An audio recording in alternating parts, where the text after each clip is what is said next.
Assalamualaikum warahmatullahi wabarakatuh.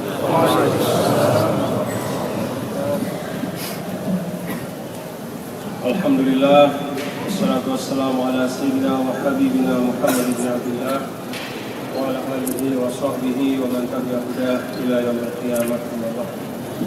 Enggak besar suaranya.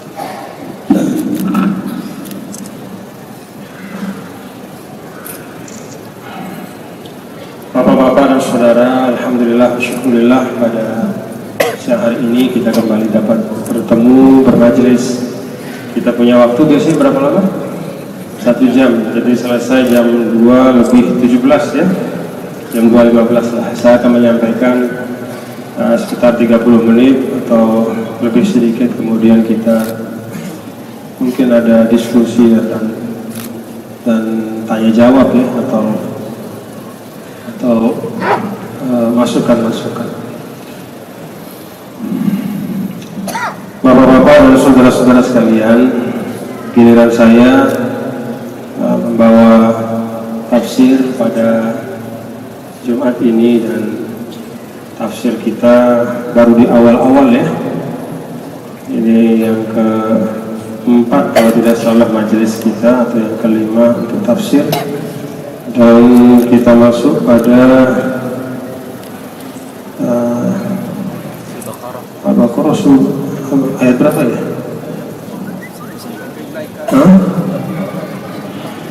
Oh ya, ulaika ala hudan min rabbihim wa ulaika humul muflihun.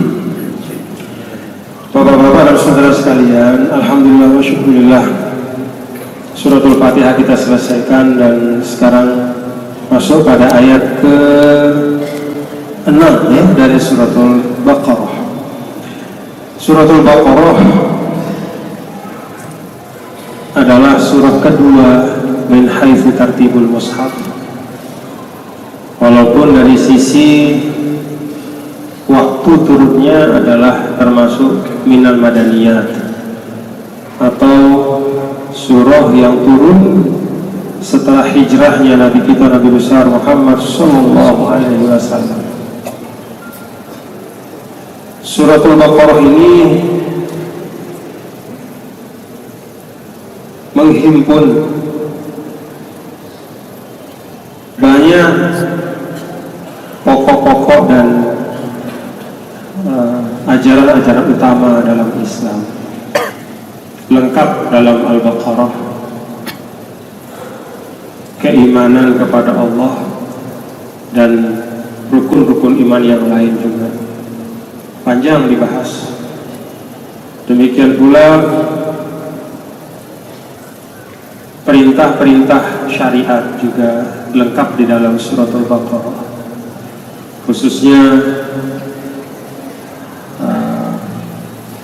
usus syariah atau pokok-pokok seperti kewajiban salat, kewajiban berzakat, perintah berpuasa, dan juga berhaji. Itu ayat-ayatnya ada di dalam suratul Baqarah ini. Demikian pun banyak nilai-nilai akhlak atau karakteristik muslim yang juga dikupas oleh suratul Baqarah, baik itu melalui medium cerita tentang para nabi dan rasul. Nabi atau rasul yang paling banyak disebut kisahnya di dalam Al-Quran itu Nabi Musa alaihissalam. Jadi Nabi Musa itu kisahnya mulai dari kelahiran beliau, bahkan situasi yang melingkupi saat beliau lahir, keadaan dan situasi di negara Mesir, pasca kelahiran beliau, bagaimana skenario Allah menyelamatkan beliau, sampai kemudian dibesarkan di tempat orang yang paling memusuhi beliau, yaitu Fir'aun, dan seterusnya. Itu tersebar di dalam Al-Quran, salah satunya di dalam suratul Baqarah. Demikian pun, nah ini yang kita akan mengaji sedikit pada kesempatan ini tentang bagaimana penyikapan manusia terhadap agama, terhadap ajaran yang dibawa oleh Nabi kita, Nabi besar Muhammad SAW. Dalam hal ini manusia terbagi menjadi 3. Nah, yang kemarin ayat 1 sampai 5 ya, itu berbicara tentang yang menerima lahir dan batin. Itu disebut dengan orang beriman bertakwa. Itu yang bagian yang pertama. Nah, ciri-cirinya ya di sini ada yang kemarin kita bahas. Alladzina yu'minuna bil ghaibi wa yuqimunas salata wa mimma razaqnahum yunfiqun. Walladzina yu'minuna bima unzila ilaika wa ma unzila min qablik wa bil akhirati hum yuqinun.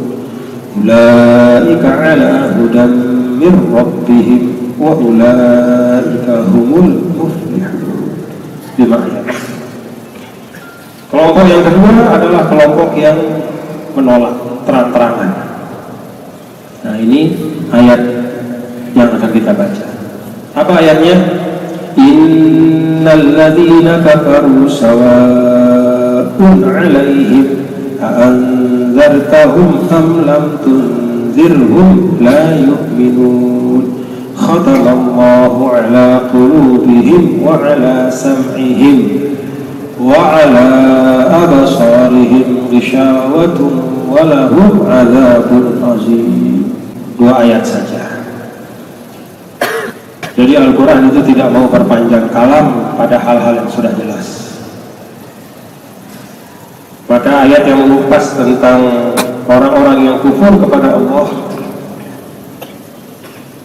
yang tidak mau mengimani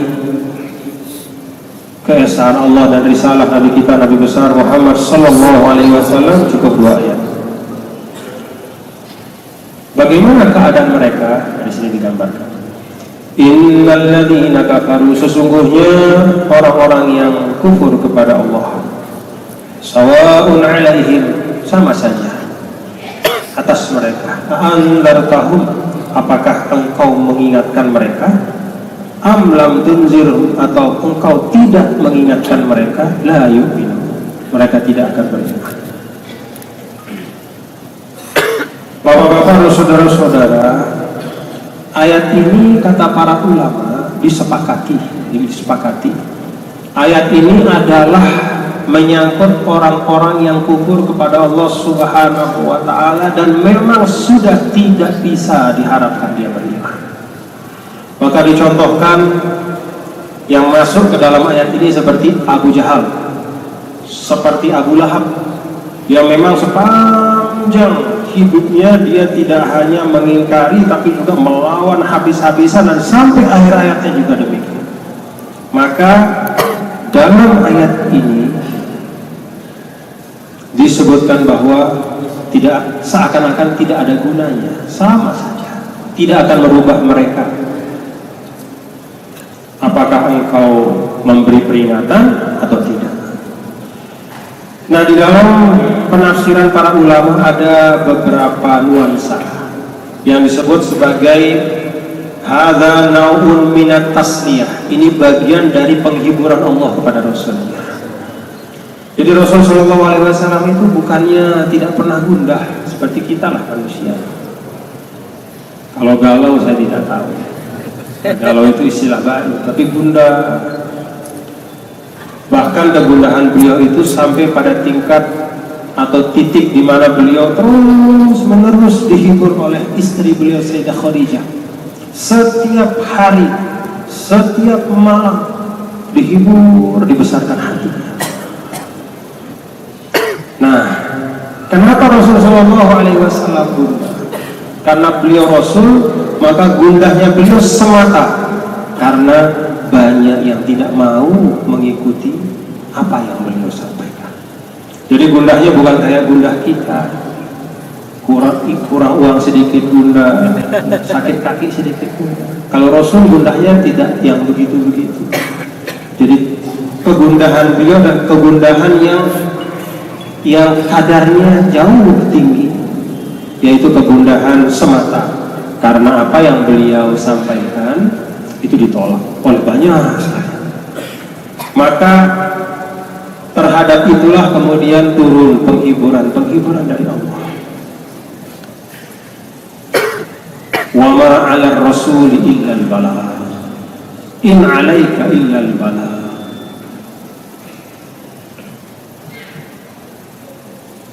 Tidak ada kewajiban atas Rasul itu, wahai Muhammad, kecuali sampaikan. Tidak ada tugas memastikan bahwa harus semua beriman. Itu tugas Allah, prerogatif Allah. Tugasmu wahai Muhammad, sampaikan seutuh-utuhnya, selengkap-lengkapnya, seobjektif-objektif. Maka dalam Al-Quran itu tidak ada satu huruf, apalagi satu kata, lebih-lebih satu kalimat yang dihilangkan dari apa yang diterima oleh Nabi kita, Nabi besar Muhammad. Coba perhatikan ada berapa banyak di dalam Al-Quran itu surah yang diawali dengan qul. Qul itu kan artinya katakan, maksudnya katakan wahai Muhammad. Kalau Al-Quran itu bisa dikutak-kutik, mestinya Nabi Muhammad SAW tidak usah pakai kata qul lagi ketika menyampaikannya ke kita, karena qulnya itu kepada Muhammad. Misalnya qul huwallahu ahad, Allahus samad. Qul ya Muhammad, katakanlah wahai Muhammad bahwa Allah itu esa. Kalau bisa dikutak-kutik, kalau ada ruang untuk merevisi, memperbaiki, menyesuaikan, buang saja qulnya Allahu ahad, Allahus samad.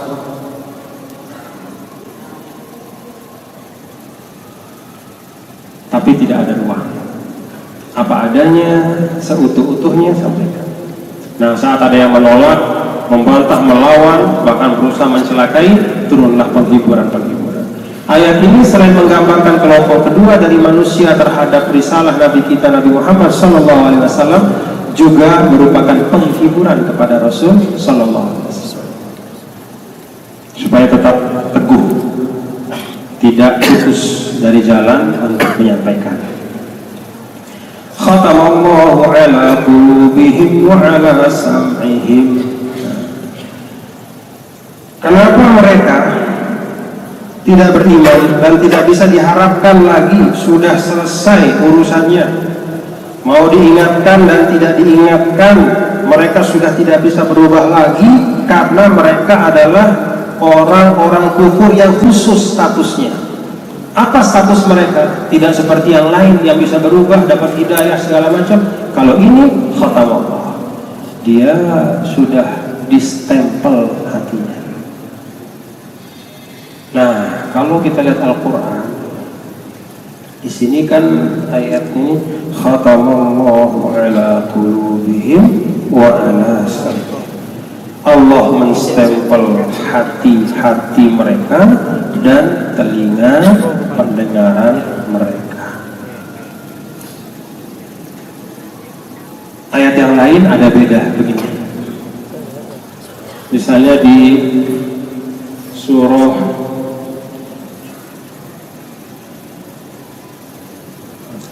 Al-Mutaffifin kalau tidak salah ya, bal rana ala qulubihim ma kanu yaksibun. Kalau di sini disebut khatam, stempel.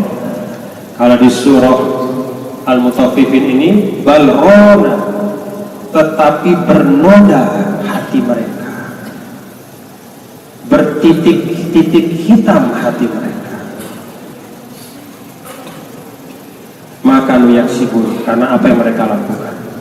Jadi ada stempel, ada titik-titik hitam, ada juga dalam ayat yang lain itu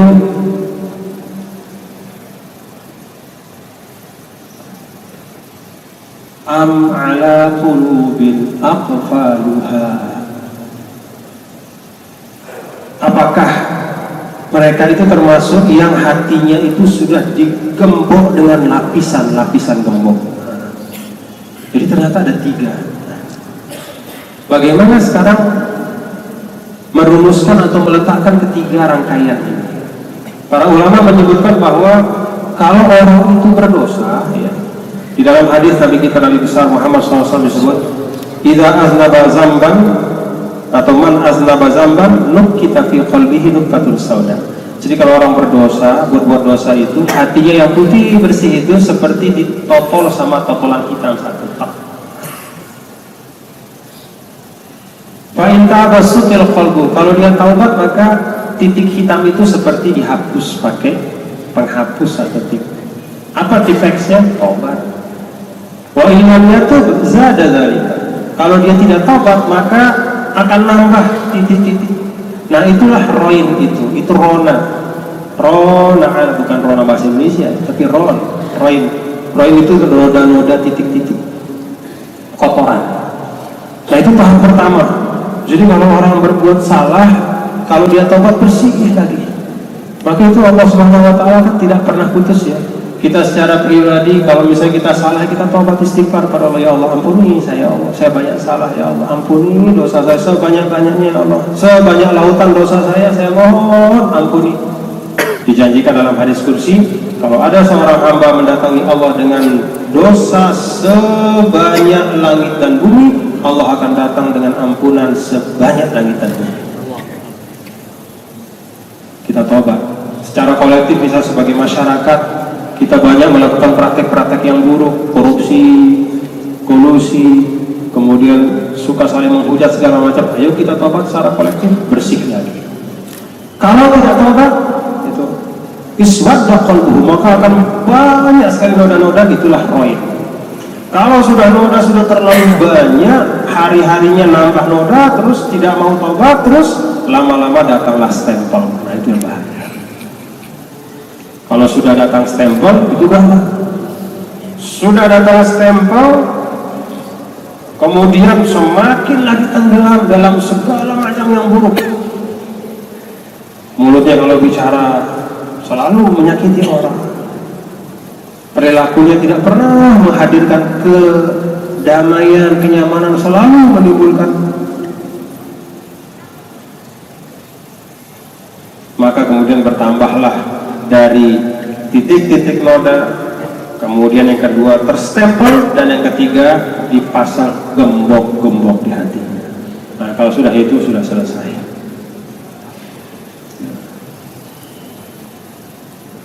Mudah-mudahan tidak ada yang distempel kita. Apalagi yang digembok, yang titik-titik yang kita taubat sama-sama ya, taubat pada Allah. Salah kita banyak sekali, taubat kepada Allah Subhanahu wa taala. Wa 'ala absarihim ghisharatun wa lahum 'adzabun 'azim. Hati dan pendengaran itu dalam ayat ini diungkap seakan-akan sesuatu yang tidak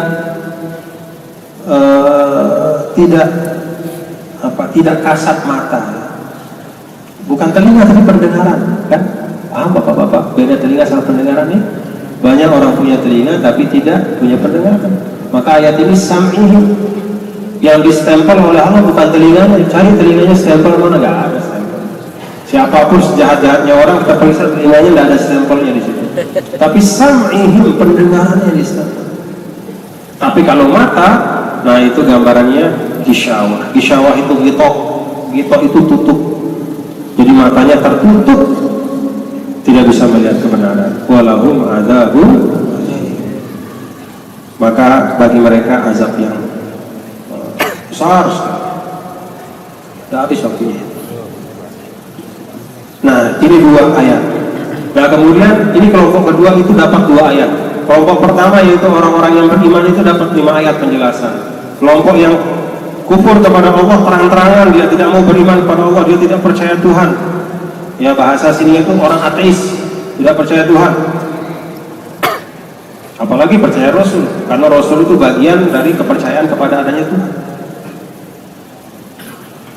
Dapat 2 ayat. Nah kemudian kelompok ketiga. Ini kelompok ketiga ini dapat 1, 2, 3, 4, 5, 6, 7, 8, 9, 10, 11, 12, 13 13 ayat. Masya Allah. Ini kelompok 3 ini penjelasannya di 13 ayat. Siapa kelompok yang ketiga? Yang dijelaskan panjang lebar. Wa minan nasi man yaqulu amanna billahi wa bil yaumil akhir wa ma hum bimu'minin. Itulah mereka. Artinya apa? Di antara manusia ada yang mengatakan kami benar-benar beriman. Kami beriman kepada Allah dan kepada hari akhir. Wa ma hum bimu'minin. Padahal mereka tidak beriman sama sekali. Inilah kelompok yang disebut dengan al-munafiqun, orang-orang munafik. Bapak Ibu, saudara sekalian, hal yang pertama yang perlu dipahami oleh kita, bahwa ayat-ayat yang 13 ayat menggambarkan orang-orang munafik dan sifat-sifat perilaku dan pola interaksi mereka ini adalah ayat yang menunjuk kepada orang-orang munafik i'tiqadiyan. Munafik itu ada dua macam secara garis besar. Pertama i'tiqadi, kedua amali. I'tiqadi itu apa? Pura-pura beriman padahal enggak, itu i'tiqadi. Ini yang 13 ayat ke situ arahnya. Amali itu apa? Ya yang disebutkan dalam hadis Rasul. Orang Islam, orang beriman, tapi banyak yang munafik amali. Artinya apa? Iza haddasa kazaba wa iza wa'ada akhlafa wa iza tumina khana. Kalau dia bicara bohong, kalau dia berjanji berdusta, kalau dia diberi amanah dia khianat. Nah itu munafik amali. Nggak masuk dalam yang 13 nih, supaya diingat betul ini ya. Jadi jangan gampang-gampang mengatakan sedikit-dikit masuk berarti ke Baqarah. Begitu lihat ada orang misalnya besok kita janji jam 3 ya, ya baik. Begitu besok tunggu sampai 4:30 nggak datang-datang, begitu datang nih Baqarah ayat berapa nih? Ayat 8. Oh, boleh begitu. Jadi yang dimaksudkan dengan al-munafiqun yaitu yang diuraikan di dalam ayat ini mulai dari ayat 8 sampai 13 ayat berikutnya adalah man azharul iman wa abtanal kufra, yaitu orang-orang yang sengaja menampakkan iman tetapi sesungguhnya mereka tidak beriman. Maka bapak-bapak dan saudara sekalian, munafik yang begini ini yang disebut sebagai innal munafiqina fid darkil asfali minan nar lan tajid lahum nasira. Misalnya sungguhnya orang-orang munafik itu berada dalam kerak api neraka, tidak ada satupun yang bisa menolongnya.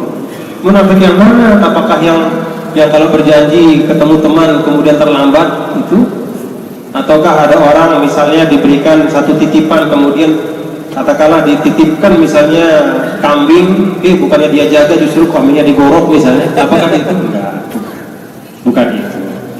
Itu beda lagi urusannya. Tapi yang ini munafik ini adalah bagian dari, sebenarnya dia bagian dari yang nomor 2 yang kufur tadi, tapi dia dipisahkan karena dia ada berkelip dan menampakkan iman padahal hatinya tidak. Bapak-bapak dan ibu saudara sekalian, kalau kita lihat sejarah, bagaimana sih bisa muncul orang munafik? Gimana ceritanya? Pura-pura beriman padahal kufur. Orang munafik itu bapak-bapak dan saudara sekalian itu mulai muncul di Madinah. Ketika Nabi kita Nabi besar Muhammad sallallahu alaihi wasallam sudah berhijrah ke Madinah dan mulai membentuk masyarakat Islam. Ketika datang beliau ke Madinah itu, penduduk asli Madinah yang orang Arab itu ada 2 kabilah utama, namanya Aus dan Khazraj. Ada kabilah-kabilah non-Arab, yaitu kelompok-kelompok Yahudi, ada 3 kabilah, namanya Qainuqa, Bani Qainuqa, Bani siapa tadi 3 saya lupa.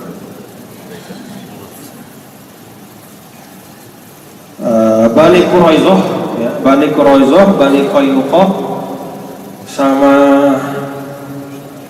Siapa? Bukan. Bani Quraizah, Bani Qainuqa ada satu. Tapi nggak apa-apa lah. Bani Nadir, betul. Kalau lupa nama Yahudi nggak apa-apa lah ya.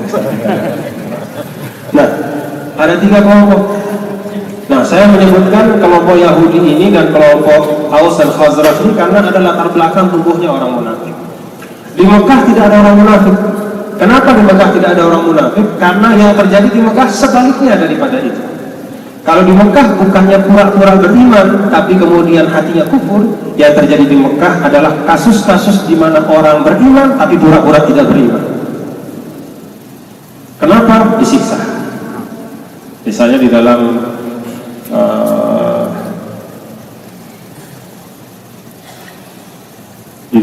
kisah Sayyidina Ammar bin Yasir, ada sahabat namanya Ammar bin Yasir. Dia disiksa sampai sudah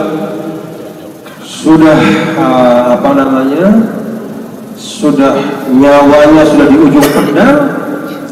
Kemudian dia mengatakan dengan ucapannya, riwayatnya macam-macam, tapi intinya saya kufur dengan apa yang dibawa Muhammad, kira-kira begitu.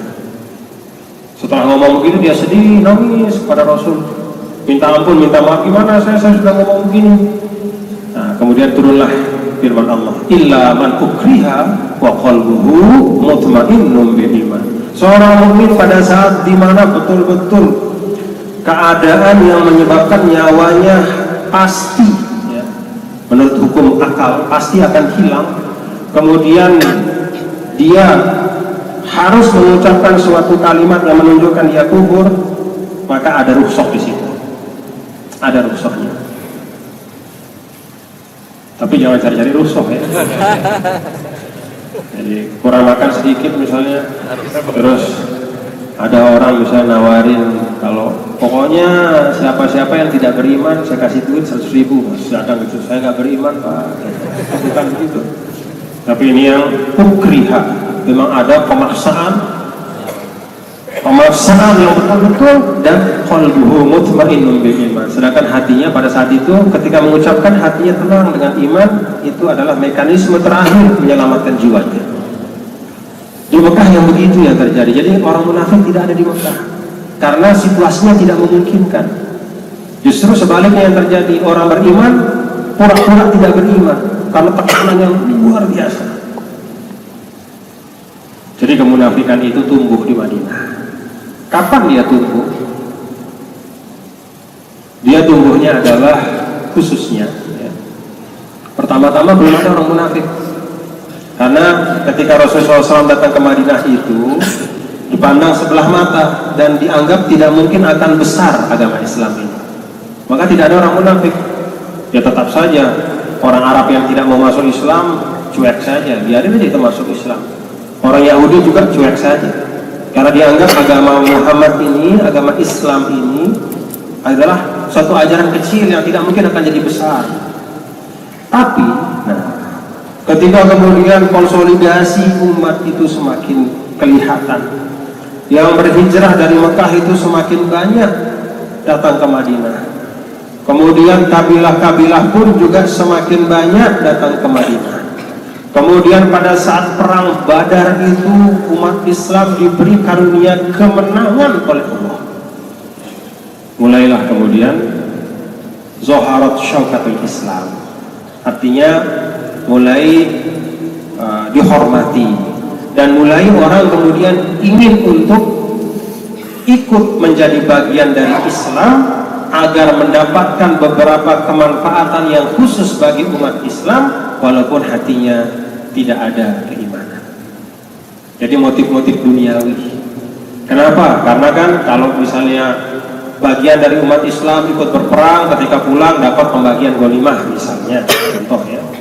Kemudian kalau bagian dari umat Islam itu dapat perlindungan dan dapat bagian-bagian dari beberapa hak-hak atau beberapa keadaan-keadaan yang orang-orang atau beberapa kabilah, beberapa anggota kabilah yang belum masuk Islam ingin dapat fasilitas itu, padahal mereka tidak yakin. Maka dimulai dengan seseorang yang namanya Abdullah ibnu Ubay bin Salul. Itu orang Arab dari Khazraj. Dia sebagian mengatakan dia orang Yahudi. Nah, dialah yang memulai tradisi kemunafikan itu. Dia datang kepada Rasul, mengakui beriman, padahal dia tidak beriman. Untuk apa? Supaya dapat bagian rampasan perang, supaya dapat fasilitas. Ya, kira-kira misalnya kalau sekarang ingin dapat BPJS misalnya, ingin dapat raskin atau apa begitu. Misalnya, ini sekedar analog saja ya, bahwa motif mereka adalah motif betul-betul duniawi. Nah, sayangnya atau celakanya, tidak cukup hanya dengan motif yang tidak baik itu mereka pura-pura berislam, tetapi mereka melakukan provokasi yang luar biasa supaya kelompok sahabat yang sudah mulai membesar ini rapuh di dalamnya. Nah, disinilah kemudian dalam beberapa ayat ini dijelaskan, yukhadi'una Allah walladzina amanu wa ma yakhda'una illa anfusahum wa ma yash'urun. Mereka menipu Allah dan orang-orang beriman, padahal tidak ada yang mereka tipu kecuali diri mereka, namun mereka tidak menyadarinya. Fi qulubihim maradun fazadahumullahu marada. Ini biang dari kemunafikan. Kenapa mereka munafik? Karena fi qulubihim marad. Apa marad di sini? Bukan sakit mata, bukan sakit telinga, bukan sakit fisik. Maradun bimakna syakin. Hati mereka itu tidak ada keyakinan, tidak ada ketetapan hati, penuh dengan gejolak, keraguan, keresahan. Sakit hati mereka itu bahasa Allah. Ketika sakit dan kemudian mereka tidak mau mengobatinya, justru semakin bermunafik di depan Rasulullah SAW. Fazadahumullahu marada. Dalam ayat yang lain, fazadahum rijsan ila rijsihim. Makanya kalau kita sakit, berobatlah. Sakit fisik ya ke dokter. Kalau sakit hati atau di jiwa ya cari jalan terbaik. Banyak ibadah, banyak taubat istighfar, minta nasihat, datang kepada orang soleh, minta doa. Walahum adzabun alimun bima kanu yakdzibun. Dan bagi mereka azab yang pedih disebabkan dusta mereka. Al-ba' lis-sababiyah dalam Al-Quran itu berhamparan di mana-mana. Ba' sababiyah itu artinya disebabkan. Jadi Allah Subhanahu wa Ta'ala itu di dalam Al-Quran selalu mengkaitkan hal-hal yang berkait dengan ganjaran baik maupun buruk itu dengan sebab-sebabnya. Tidak ada serta-merta tiba-tiba Allah Subhanahu wa Ta'ala memvonis seseorang ahlul jannah atau ahlun nar tanpa sebab. Orang munafik seperti ini dalam Al-Quran itu azabun alim bima kanu yakdzibun, karena kedustaan mereka. Artinya apa? Kalau mereka berhenti berdusta, berhenti melakukan perbuatan kemunafikan itu, azabnya pun akan hilang. Jadi berislam itu fair. Tidak ada hasil tanpa proses, tidak ada konsekuensi tanpa perbuatan. Wa idza qila lahum la tufsidu fil ardi qalu innama nahnu muslihun. Kalau mereka dinasihati jangan merusak di bumi. Al-ifsad di sini merusak, kalau dalam tafsiran ulama-ulama itu umumnya ditafsirkan dengan al-isyan. Jadi al-fasad bermakna al-isyan. Bukan sekadar memotong pohon, bukan sekadar menebarkan duri di tengah jalan, tetapi fasad atau kerusakan dalam terma Al-Quran atau dalam konsep Al-Quran itu mengacu kepada kemaksiatan.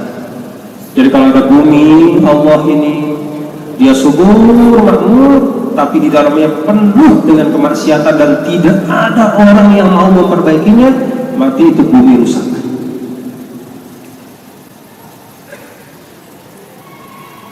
Karena al-fasad wal isyan itu konsep yang paling dasar dalam Al-Quran, bahwa yang dimaksud dengan kerusakan itu kemaksiatan.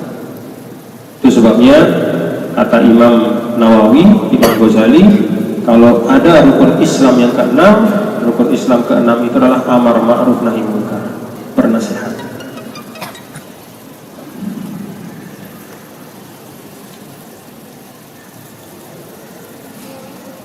Ala innahum humul mufsiduna walakin la yash'urun.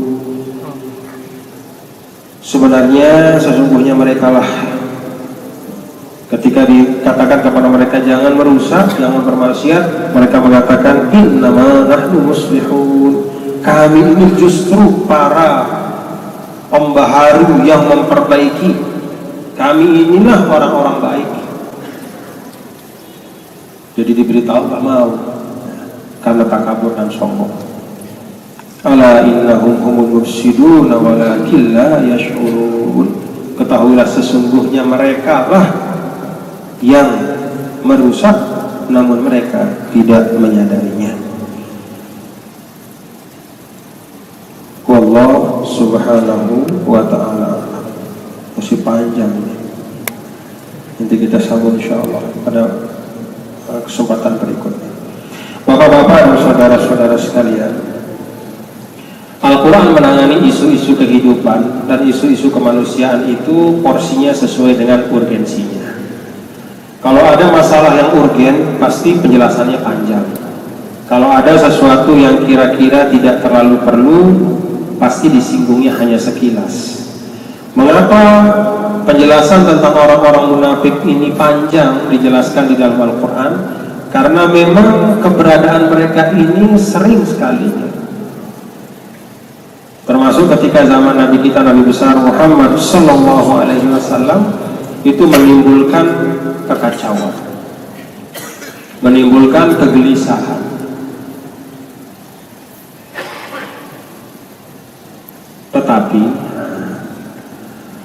Tetapi walaupun demikian, orang-orang munafik yang diketahui namanya oleh Rasul, dan Rasulullah SAW itu memberitahu sebagian sahabatnya tentang siapa orang munafik itu, tapi tetap mereka tidak diganggu.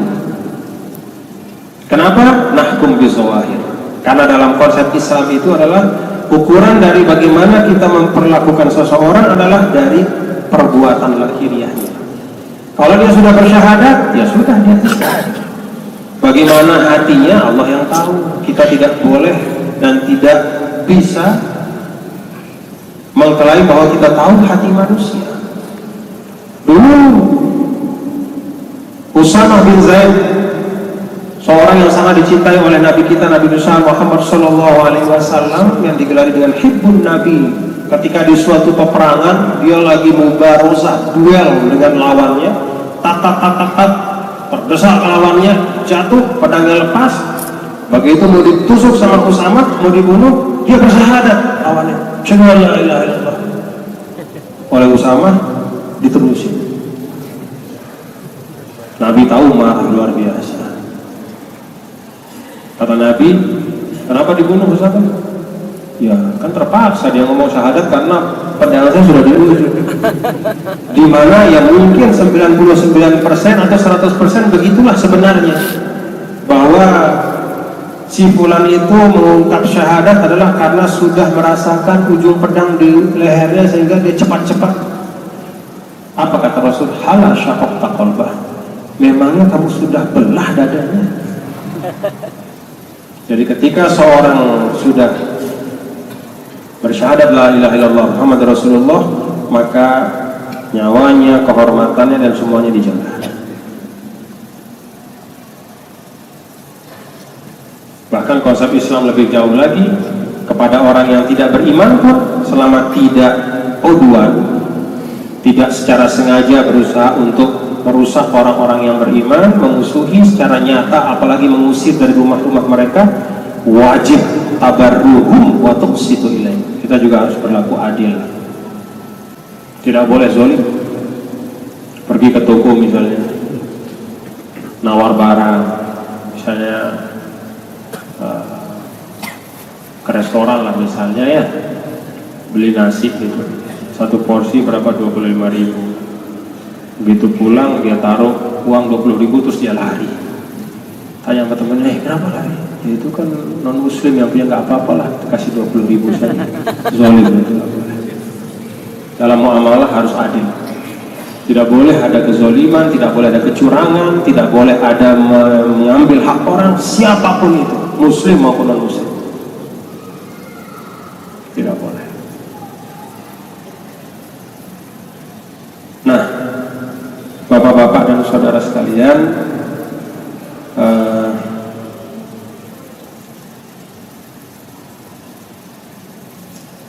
perlakuan kepada orang-orang munafik pada zaman Rasul itu tetap, walaupun diketahui oleh Rasul hatinya tidak ada iman, tapi karena mereka bersyahadat, ya tetap diperlakukan seperti orang beriman.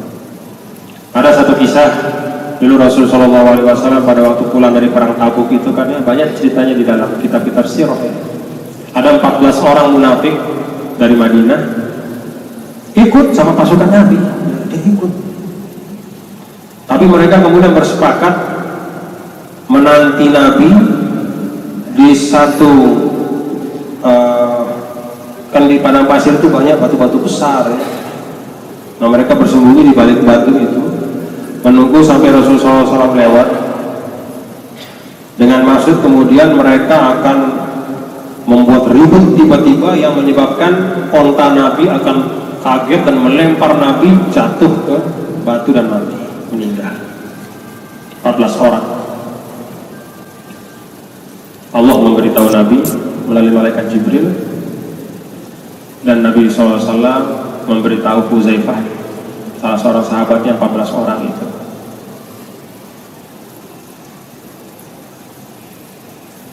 Tapi walaupun demikian, Nabi SAW tidak mengganggu mereka. Ketika ditanya oleh salah seorang sahabat, kenapa nggak diselesaikan aja tuh orang-orang munafik yang memang mereka tuh hari-hari bagaimana supaya Nabi mati saja, binasa saja. Kenapa kita selesaikan saja, kan orangnya sudah ketahuan, Allah sudah beritahu. Kata Rasulullah SAW, li'alla yaqulal Arab anna Muhammadan qatala ashabah. Jangan sampai orang-orang Arab itu beranggapan bahwa Muhammad itu gampang membunuh sahabatnya. Kalau sudah kita bergabung secara lahiriah, ya sudah, mereka mendapatkan hak-hak yang sama seperti kita, walaupun hati mereka ada kebencian, kekufuran, kita memperlakukan berdasarkan yang lahir dan yang tampak.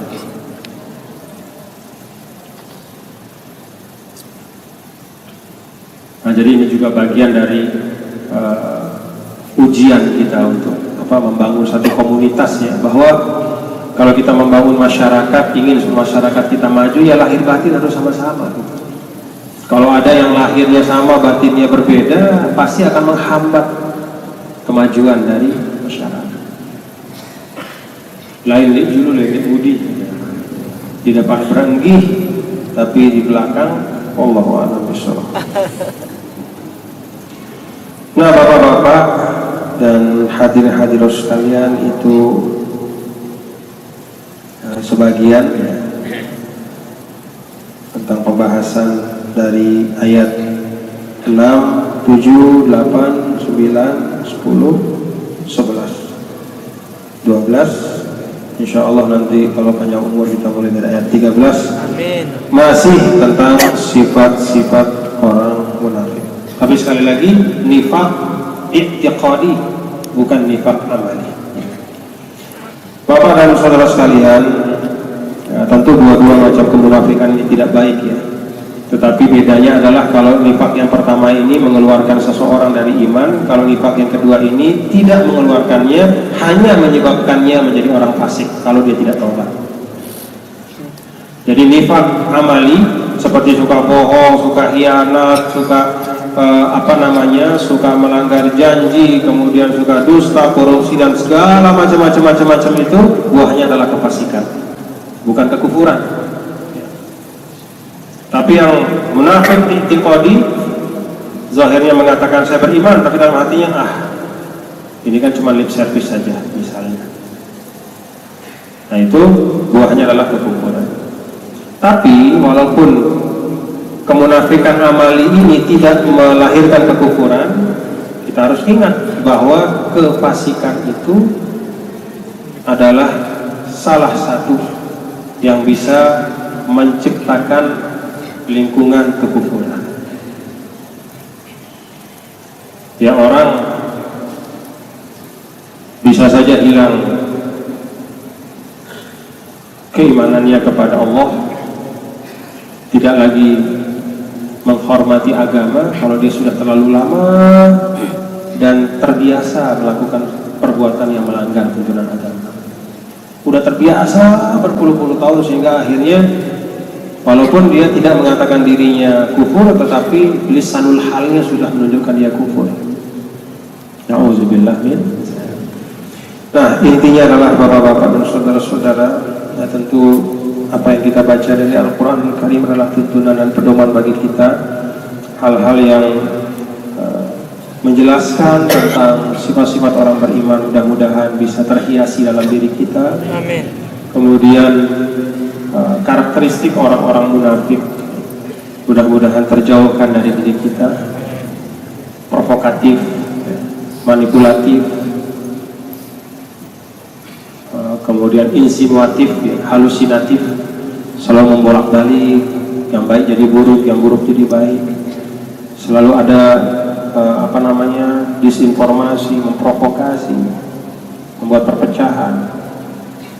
Yang kayak begitu kita jauhi, karena sekali lagi nilai tertinggi dari Al-Quran bukanlah kita memahami maknanya kemudian menghayati keindahan kisah dan uraiannya, tapi makna tertinggi dari Al-Quran ini adalah kita mengamalkannya. Wallahu a'lam bishawab. Assalamualaikum warahmatullahi wabarakatuh.